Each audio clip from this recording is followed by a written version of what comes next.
Welcome to the Luxembourg Fundcast. We're taking a deep dive today into something absolutely fundamental to how finance operates here. The full legal opinion. These aren't just pieces of paper.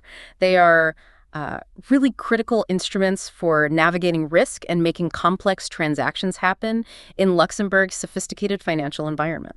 Absolutely. And it's quite remarkable, isn't it? While Luxembourg doesn't actually have a single law specifically called the legal opinion law, their importance is just so deeply embedded in market practice. Right. And it's not just tradition either. Regulatory developments are increasingly, formalizing their necessity. A prime example being the markets and crypto assets regulation, MiCAR, which I know we'll get into. Think of them almost as the legal compass guiding these really significant financial undertakings. Exactly. A compass. I like that. So our mission today is to really unpack the world of these full legal opinions in Luxembourg's financing and banking law. We're going to explore their purpose, the why behind them, then who the key players are, the who involved, and of course what these documents actually contain, the detailed what, plus the necessary groundwork, the how of issuing them, and also some of the practical considerations like negotiation and costs. Finally, we'll touch on recent legal and regulatory shifts, maybe the where of current developments that are shaping how they're used. Sounds like a good plan. So let's start right at the beginning. What exactly is a full legal opinion in the Luxembourg context? Well, at its core, it's a formal written statement. It comes from a lawyer or a law firm qualified in Luxembourg law. And it expresses their professional understanding, their conclusions on specific legal points. These points could relate to a particular transaction, maybe a set of documents, or specific circumstances. And it's always based on a detailed review of documentation and quite often subject to certain stated assumptions. Okay, so it's definitely more formal than just, say, chatting with your lawyer about something. How is it different from general legal advice? That's a key distinction. While both obviously rely on legal expertise, a legal opinion is far more structured, much more comprehensive. It directly addresses specific, clearly defined legal questions. And very often, it acts as what we call a condition precedent. Ah, the CP. Exactly. A hurdle that absolutely must be cleared before major financial deals can close.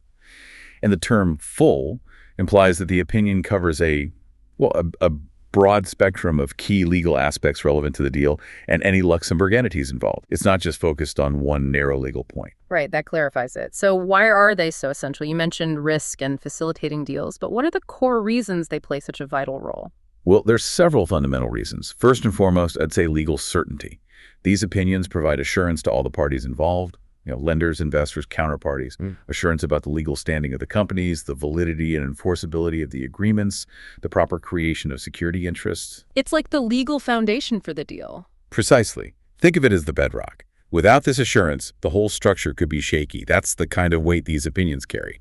Second, there's risk mitigation. By identifying potential legal risks up front, the opinions allow parties to assess them, manage them effectively. For example, just confirming a borrower is properly incorporated and has the power to sign the loan docs that directly cuts down a lender's risk. So establishing that firm legal ground and flagging potential pitfalls, what else? Third is transaction facilitation. Honestly, in many significant financing deals, you simply cannot proceed without satisfactory legal opinions. They're very frequently a condition for releasing funds or closing the entire transaction. Their presence just gives everyone the necessary legal comfort to move forward with confidence. Okay, and the last one? And finally, regulatory compliance. In certain specific areas, providing a legal opinion is actually explicitly mandated by regulations to fulfill legal obligations. Right, you mentioned a couple of examples earlier. Could you just remind us of those instances where an opinion is specifically required by law or regulation? Certainly. Article 63 of that Grand Ducal regulation from 2016, the one concerning insurance undertakings, it specifically requires a legal opinion or something similar to confirm that cross-border insurance activities comply with the host country's laws. Okay, insurance. And then, as we touched on, bunker. The markets and crypto assets regulation. It mandates legal opinions for asset reference tokens, or RTs, specifically to determine their regulatory classification. What's interesting, though, is how the need for an opinion and how comprehensive it needs to be tends to scale up. It depends on the transaction's complexity, the amount of money involved, the level of regulatory oversight, and crucially, how many different countries are involved. So maybe a straightforward domestic loan might not need this level of deep legal scrutiny, but a complex international deal maybe involving crypto assets or multiple jurisdictions almost certainly would. Exactly. Simpler, purely domestic transactions with lower financial stakes might skate by without a full legal opinion. But the moment you're dealing with international players, or intricate security packages, or regulated products like these MyCar arts, or just substantial financial exposure, well, the inherent legal risks and uncertainties jump significantly. Legal opinions become the primary tool to address and mitigate those heightened risks. Even just at the EU level, the complexity that comes with cross-border elements really underscores their value. That makes sense. Now, to give us a clearer picture of the legal backdrop, you mentioned some key regulations influence these opinions. Could we maybe highlight the most important ones? Absolutely. Foundational, really, is the Loi du temps août 1991 sur la profession d'avocat. That's a law in the legal profession. It sets out the fundamental duties for lawyers: independence, diligence, truthfulness, confidentiality. These principles are the absolute bedrock for the reliability of any legal opinion they issue. The basic professional standards. Exactly. Then we have MyCar, Regulation EU 2023-1114, along with the related CSSF Circular 258/9090. That circular applies the ESMA guidelines, JC 2024-28. And this is particularly significant because it actually mandates specific content, a prescribed format. There's even a template, and it specifies the qualifications of those who can issue these opinions for RTs regarding their classification. ESMA really spelled that out. Wow. Okay. So MyCar is setting a very precise standard for opinions in the crypto space. What other key laws or regs should we keep in mind? Well, in insurance, as we said, Article 63 of the Règlement du Commissariat aux Assurances N degree 1603 requires that opinion confirming compliance with host country law for cross-border activities. Then there's the prospectus regulation framework implemented in Luxembourg by the Loi du 16 juillet 2019. While it doesn't always mandate a separate legal opinion per se, it's indirectly very relevant. Prospectuses contain crucial legal disclosures, and the accuracy of those relies heavily on the underlying legal advice. Right. The lawyers ensure the prospectus is legally sound. Precisely. And looking ahead, there's Projet de Loi 8425. That's the draft law on dematerialized securities in DLT. It's expected to bring in new rules for DLT securities and this concept of an agent to control. That will definitely shape legal opinions in that area. Think about opinions on title transfer, security perfection for these digital assets. So new tech means new opinion needs. Absolutely. And finally, while opinions don't usually give a direct thumbs up on AML compliance under the Loi modifiée du 12 November 2004, the underlying due diligence lawyers do, like verifying a company's corporate status, certainly intersects with those AML obligations. Okay, that gives a good overview of the legal framework. Now, you also mentioned typical scenarios where a full legal opinion becomes necessary. What are some common triggers? You'll almost always see them in secured and unsecured lending.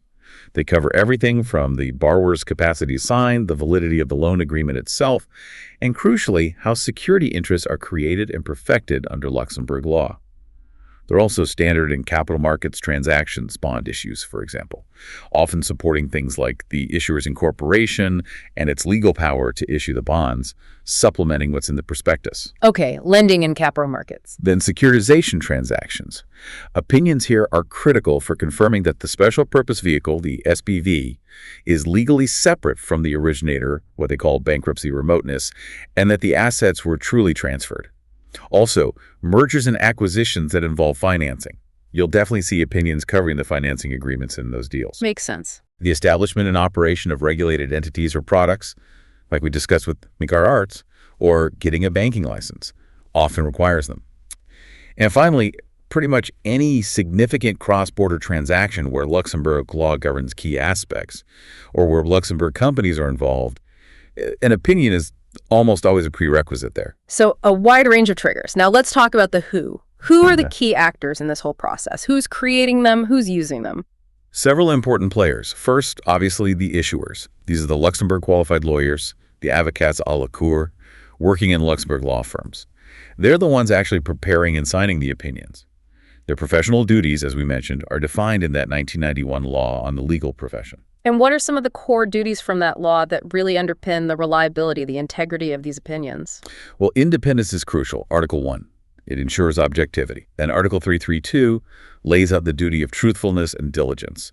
That's fundamental to the reliability of anything they state in the opinion. They also have a strict obligation to avoid conflicts of interest. That's Article 334, which safeguards their impartiality.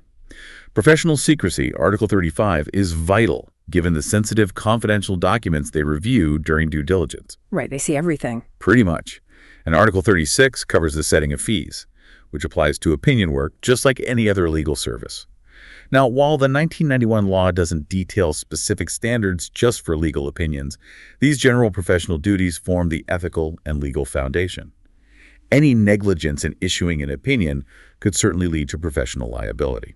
Makes perfect sense. So those are the issuers. Who are the parties on the receiving end? The ones relying on these opinions? We usually call them the requesters and addressees. And this is a broad group. It includes lenders, banks, credit funds.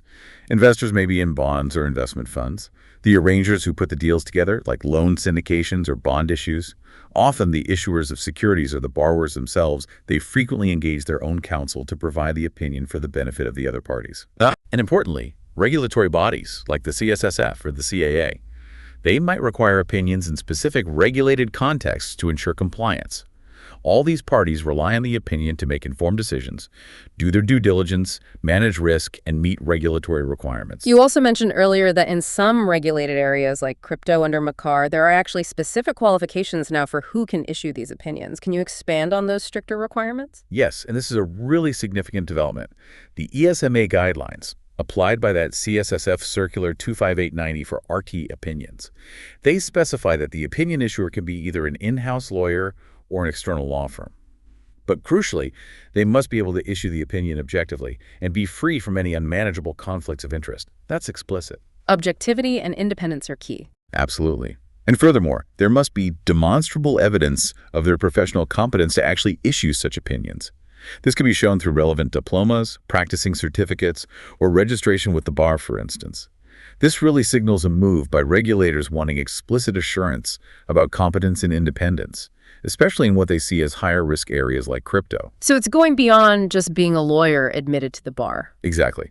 While bar admission is the baseline, having demonstrable expertise in the specific area like crypto regulation becomes implicitly necessary for these specialized opinions.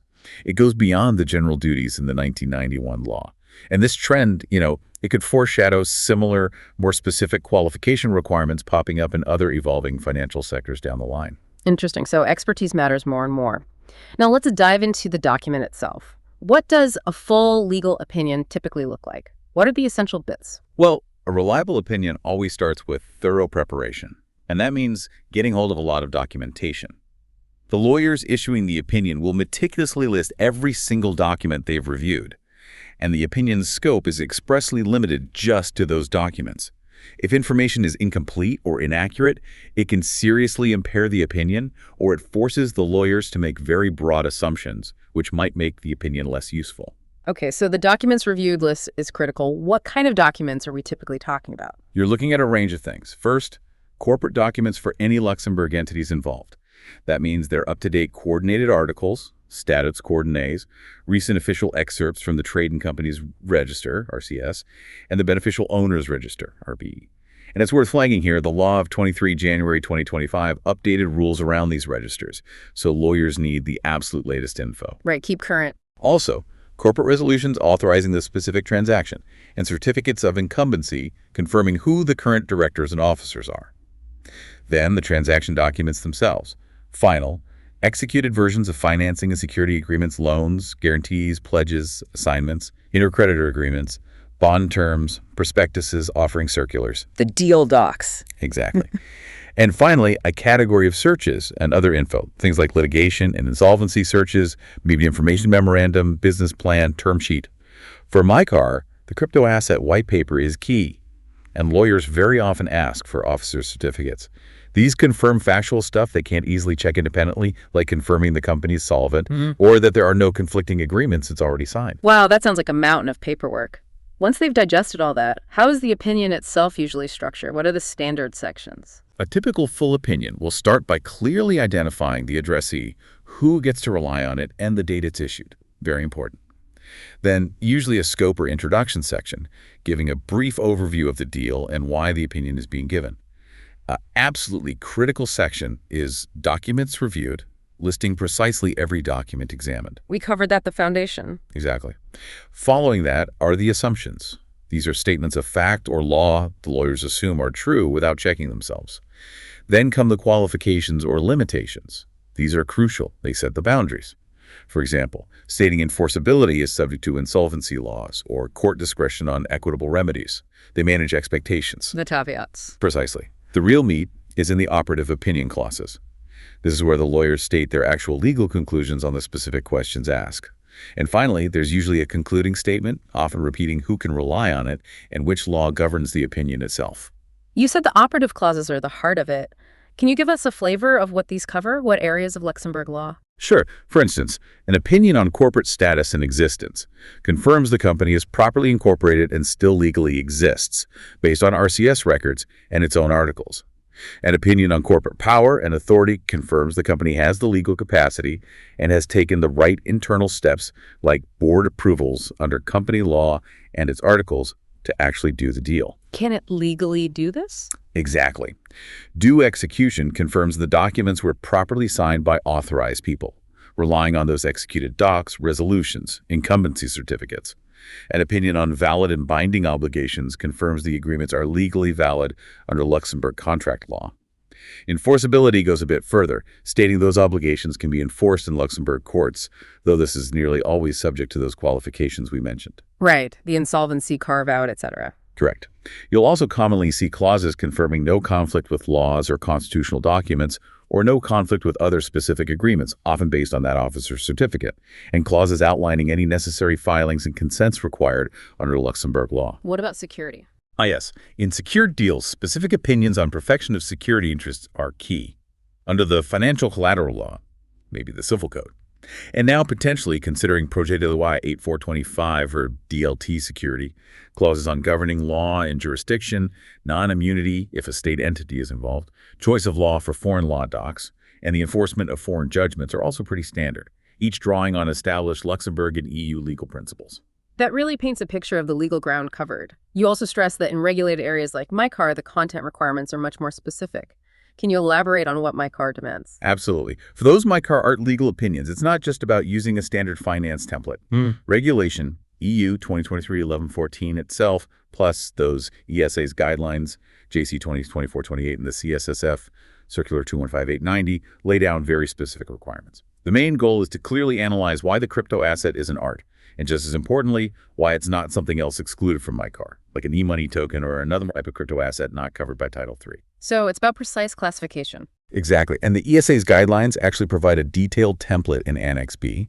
It dictates the structure and minimum content. It covers everything.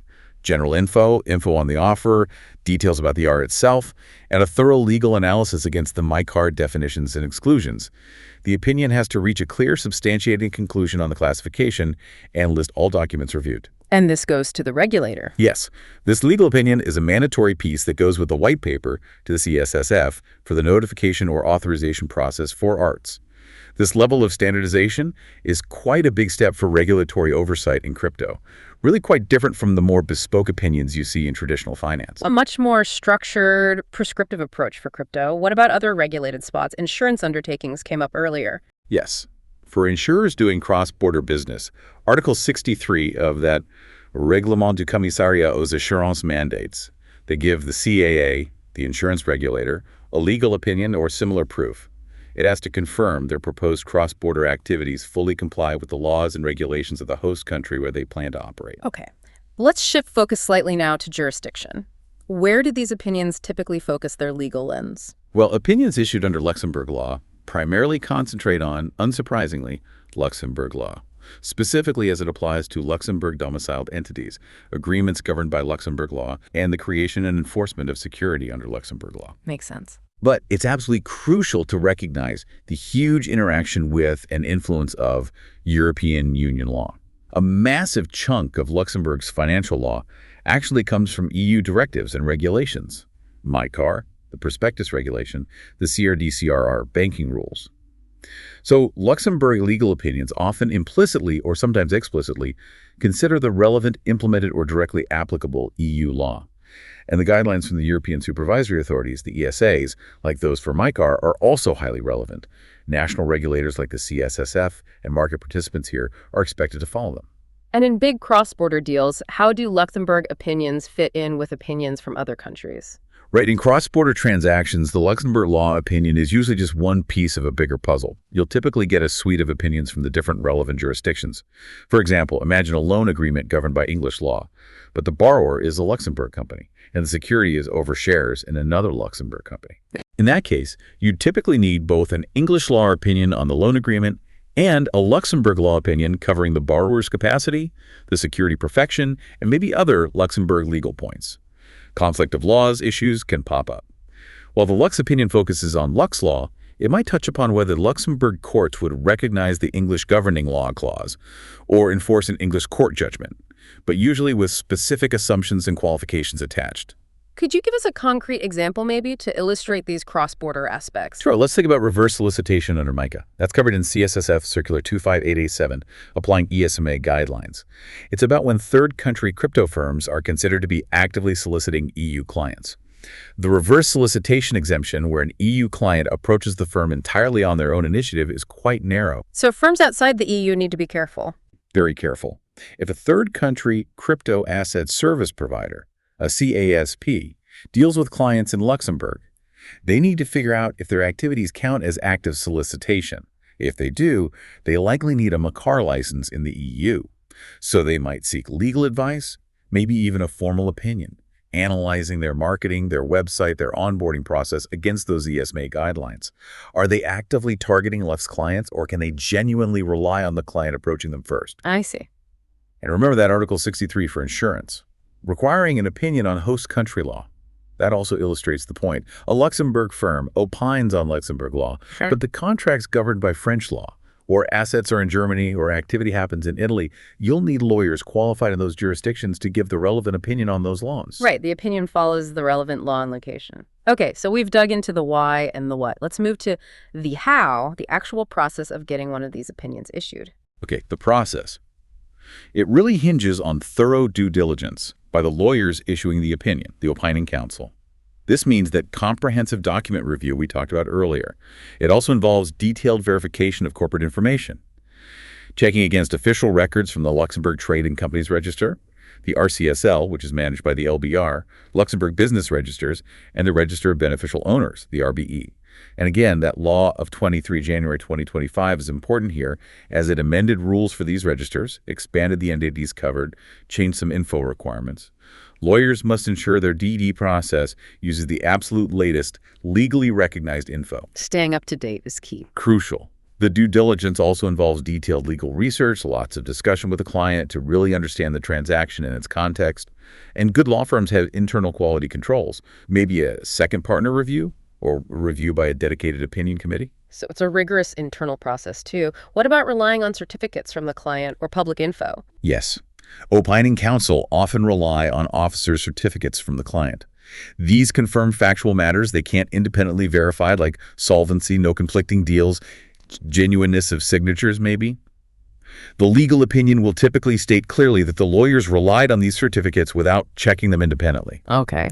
They also rely heavily on publicly available information from official registers like RCSL and RBE. That's how they confirm a company's incorporation, its existence, legal form, address, who its legal reps and beneficial owners are. And again, that 2025 law impacts this, changing the scope and detail of info available and maybe the process for getting certified excerpts. Lawyers just have to stay on top of those changes. Right. So can you walk us through the typical steps from getting the instruction to delivering the final opinion? Sure. It usually starts with the initial instruction from the client. Scope is defined, agreed upon. Then the client provides all the necessary documentation, transaction docs, corporate docs, etc. A mountain of paper. That's the one. The law firm then dives into its due diligence and review of all that, plus the relevant law. Once the DDD is done, they start drafting the opinion. Now, often, especially in complex deals, there's a negotiation phase. The draft opinion gets discussed with the addressees, their lawyers, wording gets tweaked. Back and forth on the details. Exactly. After the main transaction documents are finalized and everyone's happy with the opinion wording, the law firm will finalize and formally issue the legal opinion. And this issuance very often happens right on the closing date. It's frequently a key condition precedent. The deal can close until the opinion is delivered. Okay, so it's often right down to the wire. Let's get into some of the practicalities then. You mentioned negotiation. How does that typically work? And what about costs and timelines? Right, negotiations. They happen mainly because the different parties can have slightly different aims. The addressees, lenders, investors, they generally want the broadest possible comfort from the opinion, maximum assurance. The law firm issuing it, however, needs to ensure accuracy and, frankly, limit its own potential liability appropriately. So it's about careful wording and defining scope. A balancing act.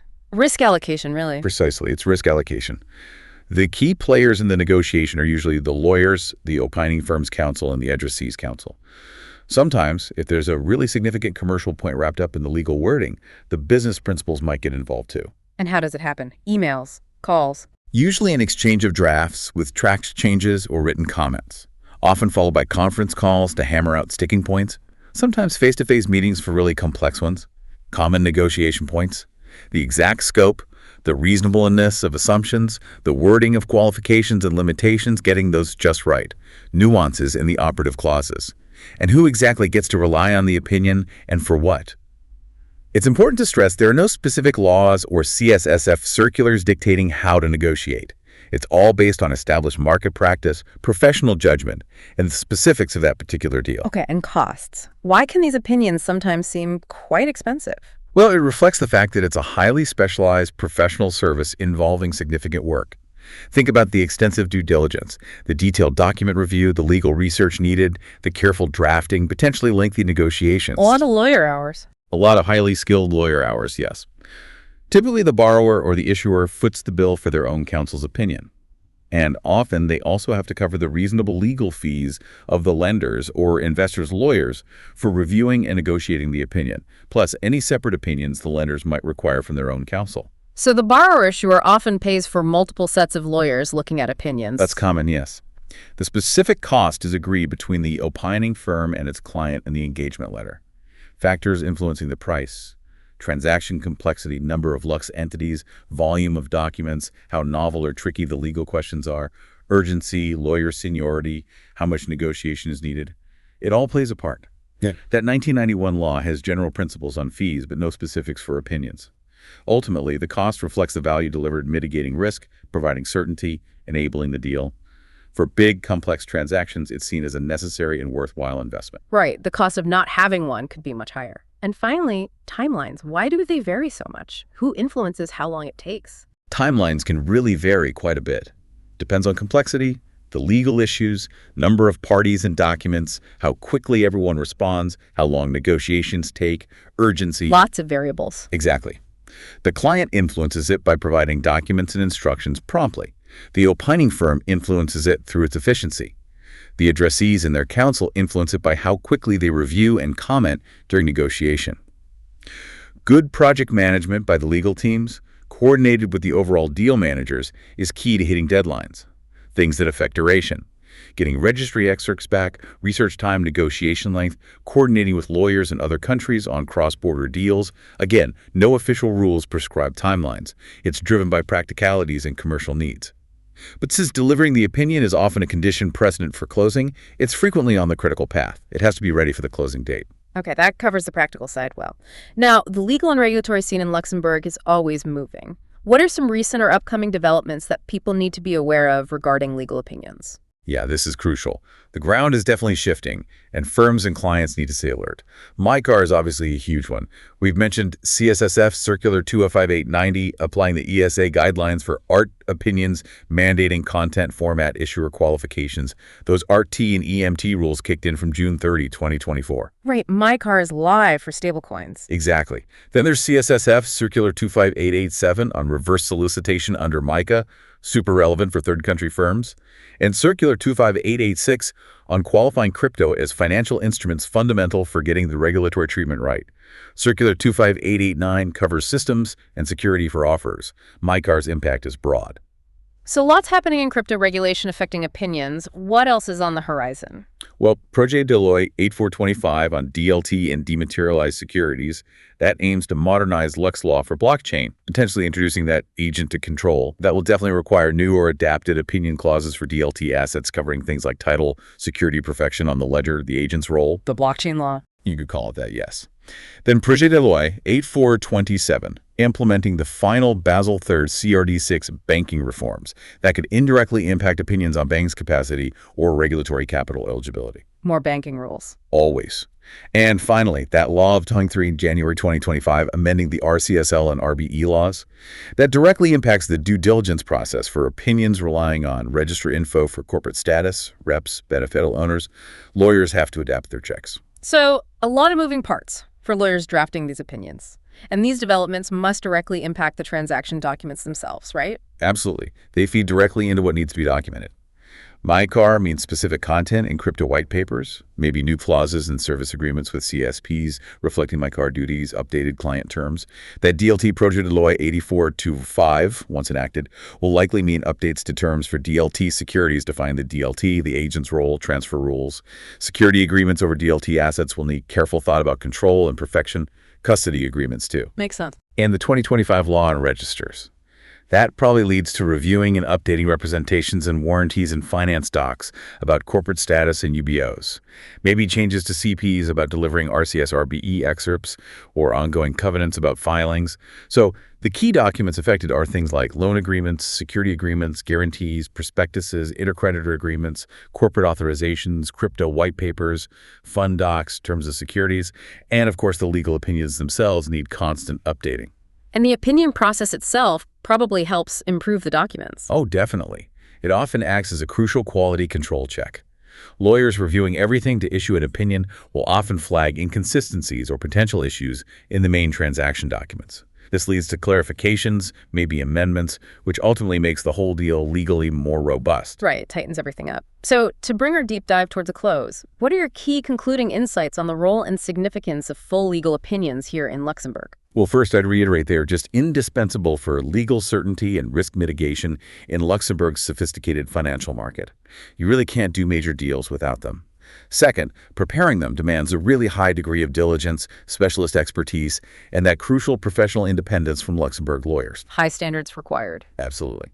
Third, the legal and regulatory framework is clearly dynamic. MiCAR, upcoming DLT rules, banking reforms, register changes. It requires constant vigilance and adaptation from lawyers and also from the people relying on the opinions. So ultimately, a meticulously crafted, thoroughly researched legal opinion remains absolutely vital for successfully navigating complex financial transactions in the Grand Duchy. Excellent insights. Thank you so much for walking us through this really critical, complex area of Luxembourg finance. My pleasure. It was good to discuss it.